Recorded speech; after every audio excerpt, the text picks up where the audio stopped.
So our last speaker is Michael Bradley, Central Committee Member of the SWP.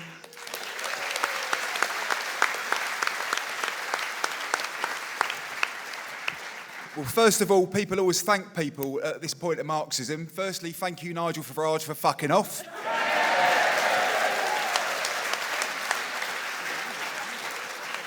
I'd then like to thank the very tired-looking people in the red T-shirts over there, the team who've kept this event going.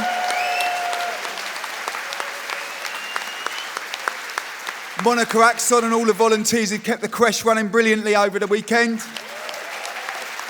And last of all, the staff at the Institute of Education who've been absolutely brilliant in keeping this event working smoothly.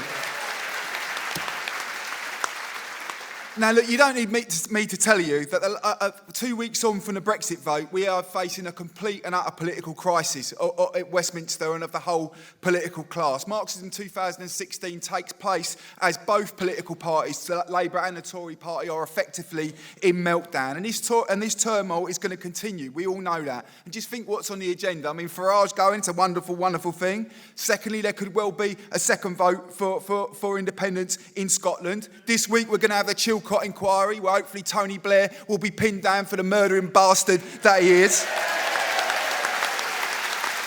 And we may well have an election sooner rather than later. So let's have a look at both sides. The Tories. Cameron's gone, stabbed in the back by his mate Boris Johnson. Boris Johnson's gone, stabbed in the back by his mate Michael Gove. And now Michael Gove looks like he's going stabbed in the front by Theresa May. Now, Theresa May seems to me to be the perfect unity candidate in the Tory party at the minute. Right stuff, she was loyal to David Cameron, but she's a racist bigot.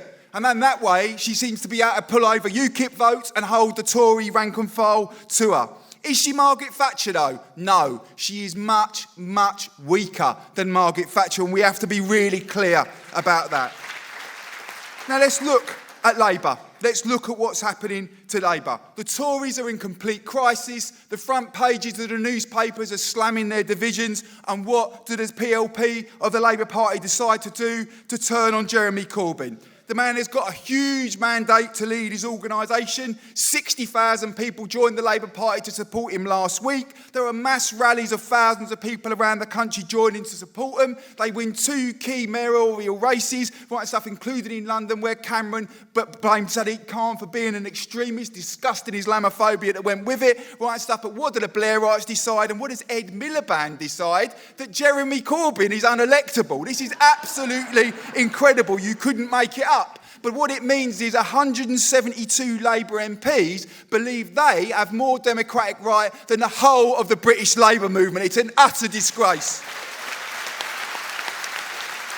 And let alone having no confidence in Jeremy Corbyn, we have no confidence in them. When Dave Ward, the General Secretary of the CWU, came to Marxism, he said that we should pull the funding for people. I agree with him completely. I'm not one to tell Labour Party members what to do, but personally I would deselect every one of those bastards.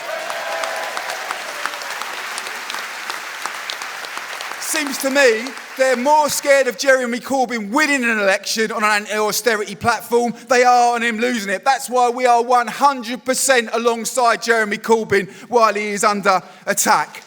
Now, up until this point, the trade union leaders have backed Jeremy Corbyn. That's a good thing. Len McCluskey talked about the fact that it was a political lynching of a decent man on Sunday when he was on TV. But now there is talk of a deal. There is talk of a deal to defend party unity. It seems to me we have to say that there should be no deal that takes away the democratic right of hundreds of thousands of Labour Party members and trade unionists to select their own leader. There should be no retreat. There should be no compromise whatsoever. Now, millions of people feel scared about what could happen after Brexit. Now, the SWP supported a left exit against austerity. And I want to explain why we did that. We believe, really, that the EU's destruction of the Syriza government, that its support for austerity, and that it's turning the Mediterranean into a graveyard with its treatment of the refugees had to be opposed.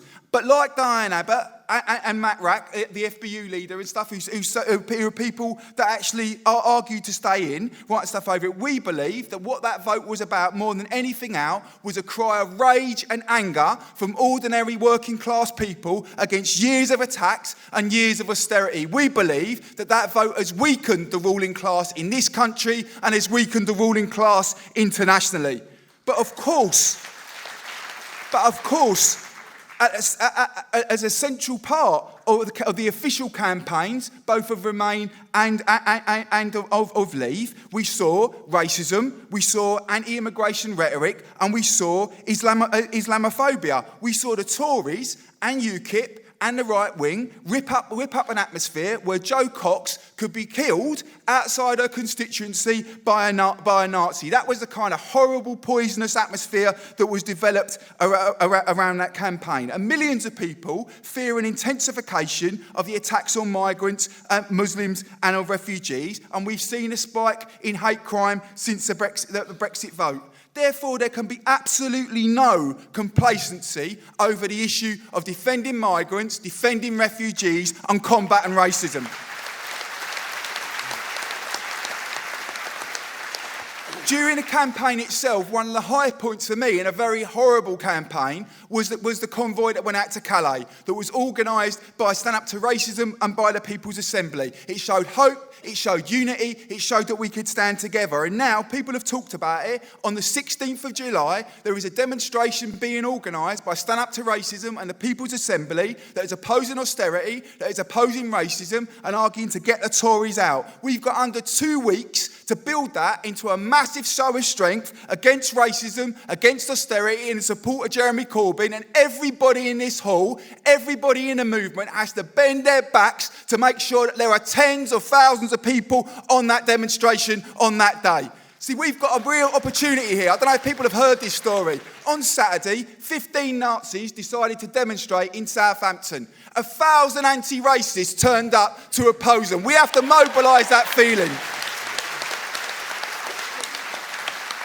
But alongside that, we have to reject the idea that what the Brexit vote was simple proof that the white working class in Britain is simply racist. It's not true. We have to take up that argument, because if you believe that seriously, you start to make concessions, as some people in the Labour movement already have, starting to talk about making concessions on the issue of free movement. It is not migrants, it is not refugees that undermine our National Health Service or cut our wages. It is the bosses, it is the Tories, it is the rich. We have to have that message home.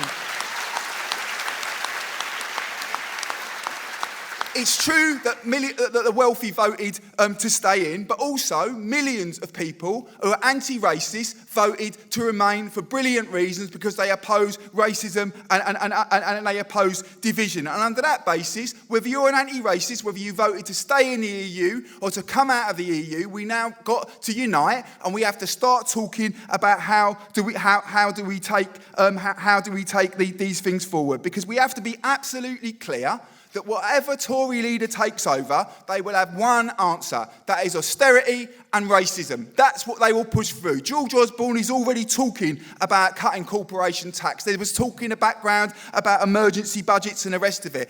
Our side has to respond now. We have to resist now. All the talking has to stop. We have to start getting our people moving. And you have the first chance of audience participation tomorrow, because there will be hundreds of thousands of teachers on strike. With them, by the way, will be thousands of university lecturers who are striking directly in solidarity with the teachers' strike. We have to get on those picket lines. We have to get on those demonstrations.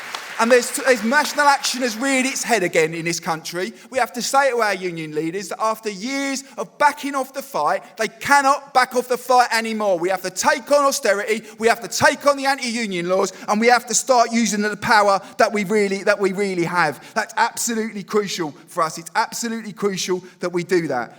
People have talked about the other mobilisations. The 16th of July is the first step, but at the 2nd of October, Conway spoke earlier on, the Tories are going to Birmingham. It's the second biggest city in Britain. It's a working class, multicultural city. We have to chase those bastards out of town. On the 8th of October, Stand Up to Racism as a conference. It's not just a conference, comrades. What that is a council of war. So in this country, we create a mass movement so the racists are driven backwards and that every migrant, every refugee knows that they are welcome in this country. We will not let racist attacks bite. We will drive these people off the streets and defend our own. And like I said, in the next few days, we have to defend Jeremy Corbyn in every workplace, every college, every campus, every community. But there's a but. While we stand shoulder to shoulder with everybody in the Labour Party is having that fight, and we stand shoulder to shoulder with Jeremy Corbyn, if we think that the attacks at the moment are vicious and nasty, what do we think the attacks on a Labour government, if it was elected on an anti-austerity programme, would be like? What do we think they'd be like? Well, we know what they'd be like. Look at Syriza. They were elected and gave hope to the whole of Europe on an anti-austerity process. Within months, they were crushed by the weight of the Troika, the bankers, the unelected bureaucrats, and all the rest. Yes, 2 minutes, very interesting, right? So, and all the rest. In France, it's a Labour government, a socialist government, the Hollande government, that is sending the police out to attack workers on the streets, to attack youth on the streets, when they are fighting back to defend their rights. And every Labour government, every Labour Party comes under the same pressure to make compromises to make the system work. Now, nobody's saying that it is inevitable that a Jeremy Corbyn government or a Labour government, an anti-austerity government, will respond in the same way. But we do know they will be under the same pressures. Why? Because our real power doesn't lie in the parliamentary chamber. I mean, for God's sake, anybody who sees the difference between Jeremy Corbyn in the parliamentary chamber, where every MP wants to knife him in the back, and out on the streets over the weekend where thousands were mobilising, knows that our power lies in the workplaces, it lies in the communities, it lies on the campuses. Working class power lies outside of the parliamentary chamber. Why? We're the 5th richest country on earth. Well, by the way, possibly we're the 6th richest country on earth and going downwards at the moment, right, about it. But who makes the wealth? We do. It's not the bankers, it's not the politicians, it's not the rest of them, it's the workers of this country that make the wealth. And therefore, we have potentially massive power.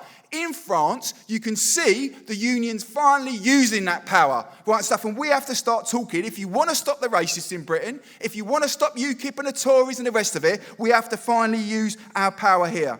See, we know we are in an absolute supreme political crisis, and that means we have to talk about how do we shape the situation. The SWP wants to work with everybody who wants to see a fight against racism and austerity. But in the end, if you want to stop austerity, if you want to stop racism and war, you have to talk about getting rid of this system root and branch, and that means revolution. Revolution is not about a minority taking action, it's about handing power back to the 99% and taking it from the 1%. That's what revolution in this situation is about. We're in complete solidarity with comrades in the Labour Party who are fighting at the minute, but we believe you need a different kind of party. Not a party that's about compromise between left and right in order to have an abstract unity. Not a party that can make compromises over immigration or any other issue and stuff, but a party that's absolutely clear. We stand clear against austerity. We stand clear against racism and Islamophobia. We stand together, write stuff about it. We take decisions together, but then we act together, and we're not hostage to the right